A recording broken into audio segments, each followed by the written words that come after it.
തിരുവനന്തപുരത്ത് ഗുണ്ടകളുടെ സാന്നിധ്യത്തിൽ തമ്മിലടിച്ച പോലീസ് ഉദ്യോഗസ്ഥർക്കെതിരെ നടപടി ഇന്നുണ്ടായേക്കുമെന്നാണ് അറിയുന്നത്. സംഭവം അന്വേഷിച്ച ഇന്റലിജൻസ് എഡിജിപി ഡിജിപിക്ക് റിപ്പോർട്ട് നൽകിയിരുന്നല്ലോ. 2 സർക്കിൾ ഇൻസ്പെക്ടർമാരാണ് തമ്മിലടിച്ചത്. എന്താണ് പ്രതീക്ഷിക്കേണ്ടത് ഈ വിഷയത്തിൽ?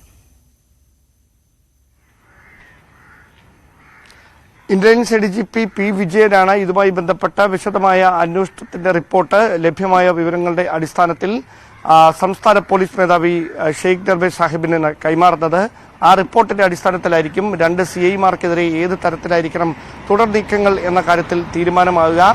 പേരൂർക്കടയിലെ വഴയിലേക്കടുത്തുള്ള ഒരു ബാറിൽ വെച്ചാണ് ഗുണ്ടകളുടെ സാന്നിധ്യത്തിൽ 2 സർക്കിൾ ഇൻസ്പെക്ടർമാർ വാക്കുതർക്കത്തിൽ ഏർപ്പെടുകയും പിന്നീട് അത് കയ്യാങ്കളിയിലേക്ക് നീങ്ങുകയും ചെയ്യുന്ന സാഹചര്യമുണ്ടായത്. അവിടെ മറ്റൊരു IPS ഉദ്യോഗസ്ഥരുടെ കൂടി സാന്നിധ്യമുണ്ടായിരുന്നു എന്ന തരത്തിലുള്ള വിവരങ്ങളും പുറത്തു വന്നിരുന്നു. പോലീസ് സേനയ്ക്ക് ആകെ അപമതിപ്പുണ്ടാക്കുന്ന നടപടിയാണ് ഈ ഉദ്യോഗസ്ഥരുടെ ഭാഗത്തുനിന്ന് ഉണ്ടായിരിക്കുന്നത് എന്ന പ്രാഥമികമായ വിലയിരുത്തലിന്റെ അടിസ്ഥാനത്തിൽ തന്നെയാണ് മുഖ്യമന്ത്രിയുടെ ഓഫീസ് ഈ വിഷയത്തിൽ ഇടപെട്ടതും അന്വേഷണം നടത്താൻ ആവശ്യപ്പെടുകയും ചെയ്തത്. അങ്ങനെയാണ് സംസ്ഥാന പോലീസ് മേധാവി തന്നെ അന്വേഷണത്തിന് നിർദ്ദേശം നൽകിയത്. സേനയിൽ അച്ചടക്കരാഹിത്യം വെച്ചുപൊറുപ്പിക്കില്ല എന്ന് പലതവണ ആഭ്യന്തര വകുപ്പും അതോടൊപ്പം സംസ്ഥാന പോലീസ് മേധാവിയുമൊക്കെ വ്യക്തമാക്കിയതിനു ശേഷവും ഗുണ്ടകളും പോലീസ് ഉദ്യോഗസ്ഥരും തമ്മിലുള്ള ബന്ധം ഇങ്ങനെ തുടരുന്നത് അത് സേനയ്ക്ക് മുഴുവൻ നാണക്കേടാണ് എന്നൊരു വിലയിരുത്തലാണ് അടിയന്തര നടപടികളിലേക്ക് കടക്കാൻ തീരുമാനമെടുക്കുകയും അങ്ങനെ സംസ്ഥാന ഇന്റലിജൻസ് എഡിജിപി വിഷയത്തിൽ അന്വേഷണം ആരംഭിക്കുകയും ചെയ്തത്. എന്തായാലും കടുത്ത നടപടിക്ക് ശുപാർശ ചെയ്യുന്ന റിപ്പോർട്ടായിരിക്കും അദ്ദേഹം സംസ്ഥാന പോലീസ് മേധാവിക്ക് കൈമാറുകയെന്നാണ് സൂചന.